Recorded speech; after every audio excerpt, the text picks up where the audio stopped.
Hello everyone, it's Dylan from Yu-Gi-Oh! Everything, and welcome back to another Yu-Gi-Oh! GX episode review. Last Friday I got a little backtracked. Usually I do these reviews every Friday. I will be reviewing episode 4 again on Friday, but I got backtracked, so I pushed this one back to Monday. Episode 3, the episode where Judai and Asuka square off. Some quick changes to go over, a few notable ones that the English dub made to this episode is that the three girls in the bath scene, Asuka and her two friends, are completely naked. Obviously, you don't see anything, they're underwater, but in the dub, they have these edited bathing suits on, which I'll probably have a picture on screen of right now. Also, in the original version, the girls are talking about their body.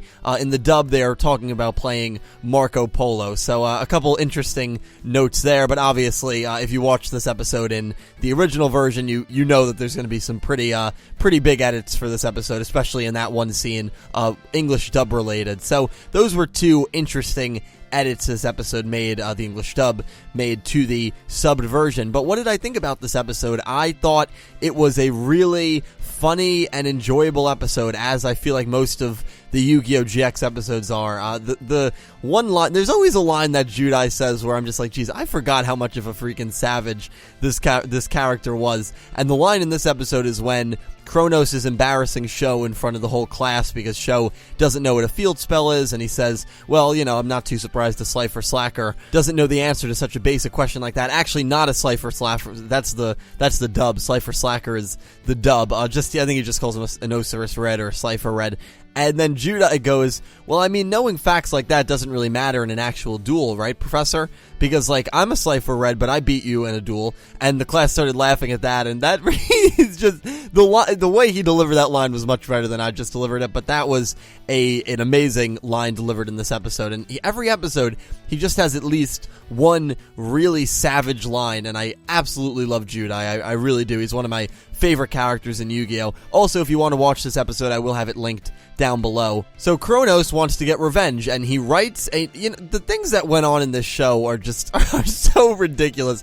Chronos plagiarizes a letter, which first of all is illegal, plagiarizes a letter that's from Judai, puts it in what he thinks is Judai's locker, because he wants to try to catch Judai in an act that's going to get him expelled, but it's actually Sho's locker. Judai is just using it because he thought it was his, or using it because he's too lazy to use his own locker. Who really knows? He might have just gotten confused about what locker is his. And so Sho reads the letter, and even though the letter is addressed to Judai, Sho he reads over that part, I guess, or his brain just hides it from him because he's so happy, and he thinks that Asuka wrote this letter. Also, Chronos put on lipstick and kissed the envelope. Like, this show, man, I freaking love it.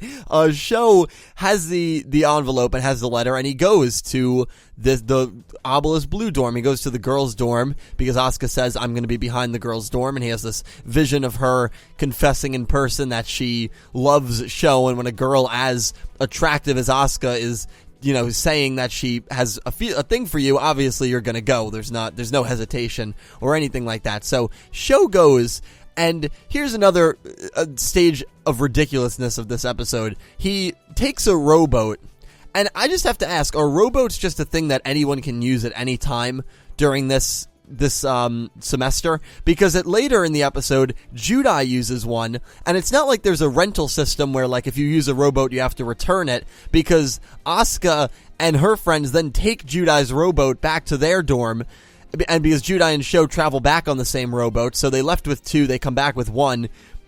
So the system there is, I guess, every rowboat is for anyone to use at any time. It's like some of the logistics. I know people are probably saying, really, Dylan, that's the part of the episode you're focusing on, but I just found it very humorous. The show is very relaxed and just, at least for now, very, very chilled back, very slice of life. I think probably way more slice of life than any other Yu-Gi-Oh! Anime has even come close to being. But anyway, also, Chronos is hiding in a bush behind the girls' dorm, and he hears them talking about things like, their chest size and other personal matters like that, because we hear their voices from inside the pool house, and Chronos is outside listening with a big smile on his face, and I'm just like, dude, what you're doing is no better than what you're trying to frame. You're literally spying on these girls too, and at one point he almost gets caught and he has to dive into the lake, which I'm assuming... The other thing is, the only way to access this island is by swimming,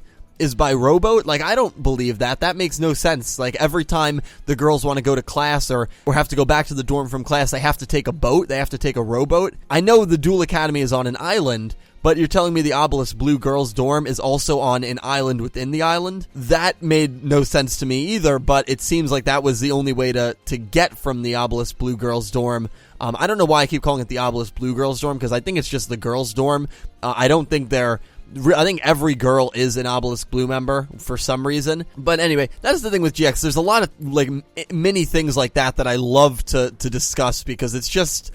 The show is a trip. I always say that. I don't mean that as a bad thing. I really do like Yu-Gi-Oh! GX a lot, but it really is a trip. So Sho shows up instead of Judai, much to Chronos' shock, and he falls back into the lake because he gets caught by a bunch of girls and in the bushes, and before he gets caught, he flies into the lake.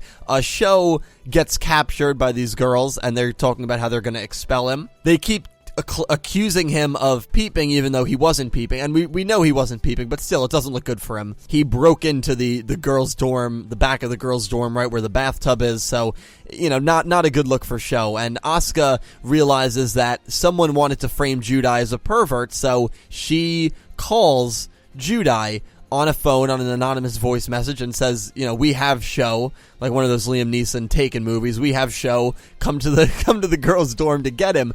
And so Judai goes, and Judai's like, what the hell's going on? He's just so calm about everything. He's always so calm, and he's just such a kind person. He really is. At the end of this episode, praising Asuka, and when Asuka was trying to be like not a sore loser about it, trying to give Judai credit, Judai kind of backed up what Asuka's friends were saying and was like, maybe they're right. Maybe I did get really lucky. You're honestly really good. And just like the gall to even say something like that, a good thing. I know usually that's associated with a bad phrase, but he's just such a savage but really kind-hearted, passionate character. I really, really do love Jaden. I really do love him. So Asuka says, if you defeat me in a duel, we'll forget about the whole peeping thing. Sho can go, and no one will speak of this incident ever again. Even though what I think is another flawed thing there is Asuka and the two friends, they deal with Sho, but there were probably like 6 or 7 other girls that caught him in the backyard. Wouldn't one of them at some point say something to their teacher or just talk about it with their friends and that news would get out? I know, it's another, Dylan, come on, that you're overanalyzing, but that's what I do on this channel. I overanalyze everything. So that was another situation that when you look at it a little in depth, unless Asuka calls like a meeting between all the girls, she is the queen of the obelisks, and says, no one say anything about Sho. I took care of the situation. Something along those lines. I guess she probably does have the power and the sway in that dorm room to say something about that. But anyway, the duel begins. Judai has to win, otherwise Sho is going to get expelled. And it's a really good duel. I really miss the days when turns were this quick. I mean, this duel was really only the last, probably 7 minutes of the episode, and there were still probably a good 6-7 turns in this duel. Nowadays, in Yu-Gi-Oh! Vrains, you literally might have 2 episodes, like a duel that lasts 2 episodes, that doesn't even have that amount of turns. Because with the link format, there's so much link summoning, and the turns literally take sometimes 10 minutes.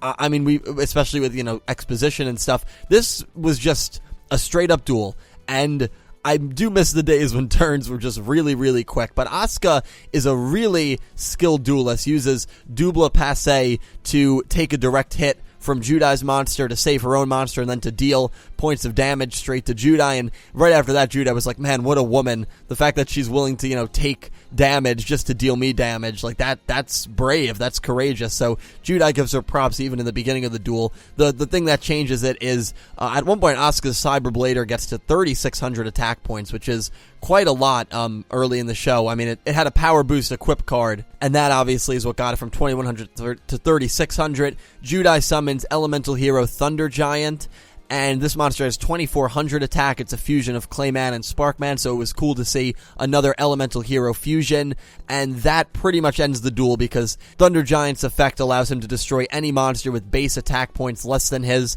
or at least one monster per turn. Asuka's Cyber Blader, even though it was well above Thunder Giant's attack at that point, does have less base stats, so Cyber Blader got destroyed, Thunder Giant, direct attack, and that was the end of the duel. A Slifer Red, once again, defeating an Obelisk Blue. And in this case, this is supposed to be the best girl duelist that the entire Academy has. So Judai beats Chronos. He should have beaten Manjome, but that duel got cut short. And now he beats Asuka Tenjoin. He is running roughshod through what is supposed to be the elite of the elite. So Judai already an insane amount of credibility, and you just cannot wait to see what challenge he's going to face next and what opponent he's going to try to take down next. But Asuka, she fought really well. I liked her character in this, that instead of just trying to get Sho in trouble, she used it as leverage because she wanted to duel Judai, someone who she said in her own thoughts is a very interesting guy. And even when he leaves the boat, or leaves the area on the boat, Asuka says to herself, man, that kid is becoming more and more interesting. And even one of her friends says, monologues to herself and says, Asuka's become very different recently. I wonder if it's because, and she looks at Judai, and so even her friend is starting to notice that maybe Asuka is starting to develop some romantic feelings for Yuki Judai, for our main protagonist here. Very, very hinted at early on. I mean, we're only 3 episodes in, and already there's a lot of basis to speculate on in terms of the feelings that Asuka might have for Judai.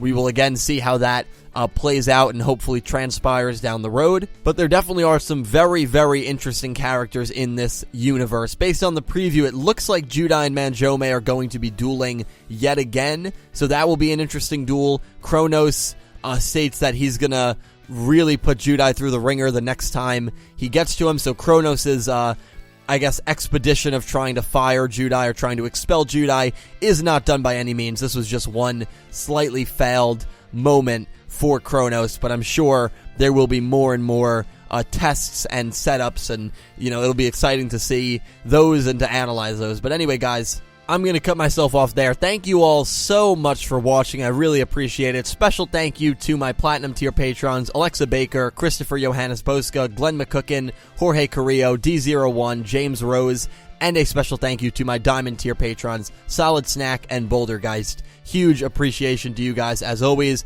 and a huge appreciation to you guys watching at home. Thank you so much for watching. Please leave all your thoughts on this episode down below. Really looking forward to discussing this with all of you. I hope you enjoyed the video, and I hope you have an amazing day.